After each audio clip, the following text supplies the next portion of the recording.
Friday. Friday's power session will offer a platform to push the intensity on our deadlifts by following the same wave load protocol from earlier in the week. We will also introduce a seated good morning to the program for the very first time. A tremendous exercise for posterior chain strength and hip mobility, the seated good morning does require a bit of awareness, so pay attention carefully to these points. All right, now the seated good morning is obviously a variation of a standing good morning. The reason we're doing it is so that it dissociates the hip and trunk, and we can look at a pure hinge movement that's loaded axially or on the spine.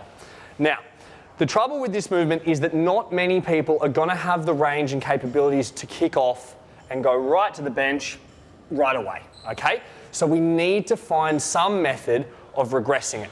If we use a ball or something similar, what I want to do is push back into my hips, so you'll notice that I have my feet in front of my knees, eyes are forward, chest is proud.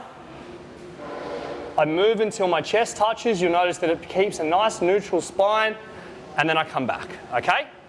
So here, my chest will touch, it keeps my back nice and neutral, and comes up. If I remove that, what we don't want to see is this, where my lower back is rounded to get to the bench, okay? Now, once I no longer need the ball, I would regress that to a lower target, like an ab mat or something similar. Only add weight once you've got that down. Try not to overload this movement if you don't have a neutral spine. We're looking for dissociation of the trunk away from the hip whilst loading the posterior chain. Finally, on alternate weeks, our power sessions will round out with a sprint style finisher.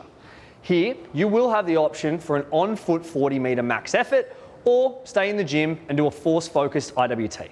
Regardless of what you choose, the emphasis is on acceleration. But if you are on foot, please ensure you take a couple of warm-up runs and gradually ramp up the intensity and velocity before attempting an all-out sprint, or risk pulling a hamstring.